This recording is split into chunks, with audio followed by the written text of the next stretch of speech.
নারীদের বিভিন্ন বয়সে বিভিন্ন ধরনের গাইনোকোলজিক্যাল সমস্যা আমরা দেখতে পাই। আপনার কাছে একটু জানতে চাই যে কোন সমস্যাগুলো সবথেকে কমন?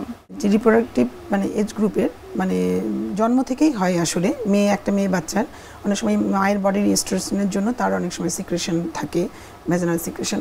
এটা নিয়ে অনেক মারায় ওরিড থাকে যে আমার বাচ্চা কেন এরকম, অনেক সময় মেনস্ট্রুয়াল ব্লাডও আসতে পারে। এটা জাস্ট হরমোনাল মায়ের ইস্ট্রোজেন ওর বডিতে থাকে জন্য আসে, এটা নিয়ে ওরিড হওয়ার কিছু নেই। সেই মেয়ের জন্মর প্রথম থেকেই এরকম শুরু হয় আর কি। তারপর আস্তে আস্তে বড় হওয়ার পরে যে যখন তার মিনার্কি স্টার্ট হলো, মাসিক যখন স্টার্ট হলো, তখন তো আবার তার এটা নিয়েও একটা প্রবলেম। এটা নিয়ে আসলে আমাদের এই সেক্সুয়াল লাইফের যে এডুকেশনটা, এটা আমরা যদি ফ্যামিলি থেকে মেয়েদেরকে একটু আগে থেকে বলি যে না এই পিরিয়ডটা হয়, সবার হয়, তোমার হচ্ছে, আমারও হচ্ছে, সব মেয়েদেরই হয়, এটা মেয়ে বড় হয়ে যাওয়ার একটা লক্ষণ। এভাবে যদি আমরা ফ্যামিলি থেকে তাকে বুঝাই দিই, তাহলে কিন্তু এই মেন্টাল ট্রমাটা তার হয় না। তখন কিন্তু অনেক মেন্টাল ট্রমা নিয়েও আসে পেশেন্ট, ছোটো বাচ্চাগুলি। তাই এটা ফ্যামিলি থেকে আমার মনে হয় যে একটু যদি মা খালা যারা আছেন, বড় বোন, তারা যদি একটু ওকে বুঝায়, তাহলে কিন্তু এই ট্রমাটা থেকে সে বের হতে পারে, এটাকে স্বাভাবিকভাবে নেওয়ার চেষ্টা করতে পারে। তারপরে এটা একটা আলাদা হরমোনাল একটা ব্যাপার হয়, ব্যথা থাকে, পিরিয়ডের সময় হয়তো ব্যথা হয়, এটা ওর লাইফটা টক্সিক করে দেয়। অনেক সময় পিউবার্টি মেনোরেজিয়া হয়, অনেক ব্লিডিং হচ্ছে, সেটা ওর লাইফস্টাইলটাকে অ্যানিমিকও হয়ে যায় অনেক পেশেন্টের। তো সেই ক্ষেত্রে আসলে একটু যদি ডাক্তারের সাথে কনসাল্ট করা যায়, তাহলে ওর লাইফস্টাইলটা একটু আমরা স্বাভাবিক করে দিতে পারি, হয়তো অ্যানিমিয়া কারেকশন করে দিতে পারি, অথবা পিউবার্টি মেনোরেজিয়ার কারণটা কি সেটা বের করে সেটা একটু মেডিকেল ট্রিটমেন্ট দিতে পারি তাকে। তো এটা আসলে এরকম হলে, কারণ এটা নিয়ে লজ্জা পাওয়ার কিছু নাই, এটা সঠিক টাইমে যদি ডাক্তারের সঙ্গে কনসাল্ট করে, তাহলে আমার মনে হয় এই প্রবলেমটা থেকে সে বের হতে পারবে। তাহলে এটা ফেস করলো, ডিসমেনোরিয়া ফেস করলো, পিউবার্টি মেনোরেজিয়া ফেস করলো, তারপরে যখন আবার একটু বড় হলো, তারপরে রিপ্রোডাক্টিভ এজ গ্রুপে চলে গেল, সে বিয়ে হলো, বিয়ের আগেও তার কিছু পরীক্ষা নিরীক্ষা আমরা করতে বলি, যে হয়তো প্রিকনসেপশনাল যে কাউন্সেলিং, অথবা বিয়ের আগে করে নিলে ভালো, কারণ এই যে থ্যালাসেমিয়ার একটা ব্যাপার থাকে, ছেলে মেয়ে দুজনেরই যদি ব্লাড টেস্ট করা, তাহলে অনেক আনঅ্যাভয়েডেবল সিচুয়েশনকে কিন্তু আমরা করতে পারবো।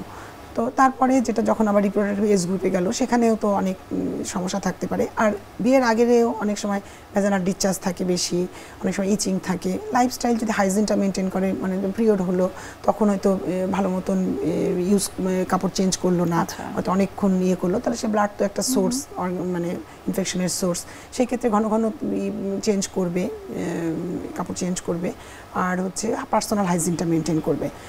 তো তাহলে দেখবেন ডিসচার্জটা ওরকম হবে না। আর যদি অল্প কিছু হয়, তাহলে সেই ক্ষেত্রে অল্প থাকতেই আসবে, মেডিকেশন নেবে।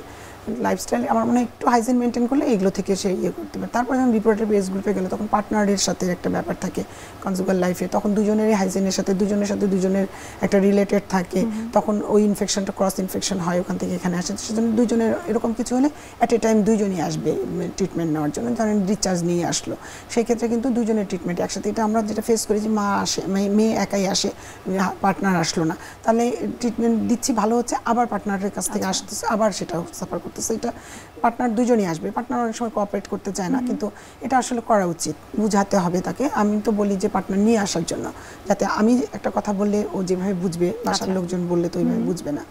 আমি সবসময় ম্যারিড পার্সনকে সবসময় বলি যে হাজব্যান্ডের সঙ্গে আসবা, তাতে সুবিধা হয়, আমাদের বুঝাতে সুবিধা হয়, আমার মুখ থেকে একটা শুনে গেল, সেটা ওদের জন্য ইমপ্লিমেন্ট করা ইজি। তো এটা গেল, তারপরে আবার চাইল্ড নেওয়ার টাইম আসলো, এখানেও তো অনেক প্রবলেম থাকতে পারে, যে যেটা এন্ডোমেট্রিওসিস হতে পারে, অথবা কর্নিক পেলভিক পেইন হতে পারে, অথবা কোনো পেলভিক প্যাথোলজি থাকতে পারে। সেই জন্য কনসেপ্ট করার আগে যদি সে প্রিকনসেপশনাল একটা কাউন্সেলিং নেয়, একদম রুটিনলি যদি নেয়, তাহলে কিন্তু অনেক সমস্যা থেকে তারা দূরে থাকতে পারে। প্রাইমারি অবস্থায় কোনো প্রবলেম থাকলে ধরা পড়লে সেটা কারেকশন করে সে নিতে পারলো, হয়তো তার ডায়াবেটিস আছে কিনা, অথবা তার পেরিনিয়ালে কোনো সমস্যা আছে কিনা, অথবা তার পেলভিক কোনো আছে কিনা। দুই চারটা পরীক্ষা কমনলি দেখে থাকে যে থাইরয়েড জনিত বিভিন্ন ধরনের সমস্যা থাকে বা হরমোনাল ইমব্যালেন্স থাকে। থাইরয়েড তো একটা খুবই গুরুত্বপূর্ণ জিনিস, এটা অবশ্যই দেখে নেওয়া উচিত, কারণ অনেক হাইপোথাইরয়েড এখন অনেক পাওয়া যায়। তো সেই ক্ষেত্রে এটা তো একটা নটোরিয়াস, আমি বলি ডায়াবেটিস আর থাইরয়েড নটোরিয়াস বলি, কারণ এই দুইটা তো সমস্ত জিনিসটাকে নষ্ট করে দেয়। তো সেক্ষেত্রে এই জিনিসগুলো যদি আমরা ছোটো ছোটো কয়েকটা 7-8টা ইনভেস্টিগেশন যদি আমরা করে ফেলি, তো কিন্তু তাহলে দেখবেন যে ভবিষ্যতে যে প্ল্যানগুলো সে করবে, তাহলে কিন্তু অতটা অসুবিধার মধ্যে সে পড়বে না।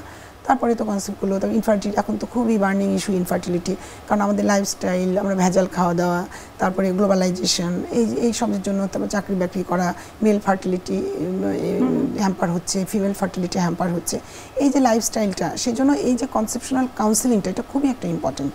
কারণ সে দিনের পর দিন সে কাজ করে যাচ্ছে, কিন্তু তার ফ্যাক্টরগুলি থেকে যাচ্ছে। ধরেন যে একটা গার্মেন্টসে কাজ করে, একটা ওয়ার্ম ইয়েতে এনভায়রনমেন্টে তাকে কাজ করতে হচ্ছে, টাইট গার্মেন্টস সে পড়তে হচ্ছে, স্পার্ম কাউন্ট ভালো না। এমনও হয়েছে যে দিনের পর দিন মেয়েটাই ট্রিটমেন্ট নিয়ে যাচ্ছে, ছেলে আসতেছে না, ইয়ে করেন। আমি তো সেজন্য বলি যে ইনফার্টিলিটি ট্রিটমেন্ট করতে আসলে একটা পরীক্ষা হলে সেটা সেমেন অ্যানালাইসিস করা দরকার, কারণ সিমেন যদি ভালো না থাকলে আপনি যত ট্রিটমেন্ট এখানে দেন লাভ তো নাই। তো এখন আবার একটু আগে মনে করেন বছর 5 আগেও আমরা অনেক প্রবলেম ফেস করি, এখন মনে হয় এখন একটু এখন বেশি, তো রেশিও বেশি ইনফার্টিলিটির, সেজন্য এখনও কিন্তু আসে মোটামুটি। কিন্তু তারপরেও একটা মেইল ইগো থাকে, আমার কেন, আমার কি হয়েছে, আমার তো কিছু হয়নি, এরকম আসলে এরকম না। মানে এইটা বলার উদ্দেশ্য যে মেসেজ কেউ যদি শোনে তাহলে সে যেন বুঝতে পারে যে আমাকেও যেতে হবে, কারণ আমাদের জন্য তো ট্রিটমেন্ট দেওয়াটা একটু কঠিন হয়ে যায়। এই যে মানুষের একটা বদ্ধমূল ধারণা ছিল যে ইনফার্টিলিটি মানে আসলে সেটা মহিলাদের হয়ে থাকে, কিন্তু রিসেন্ট কিছু রিসার্চ কিন্তু বলছে যে ছেলেদের এবং মেয়েদের কিন্তু ইকুয়েশন আসছে, যে তারাও ছেলে মেয়ে বোধ ইনফার্টিলিটির জন্য দায়ী হতে পারে। এক্ষেত্রে আসলে ছেলেদের ক্ষেত্রে আপনারা কি ধরনের কাউন্সিলিং করে থাকেন?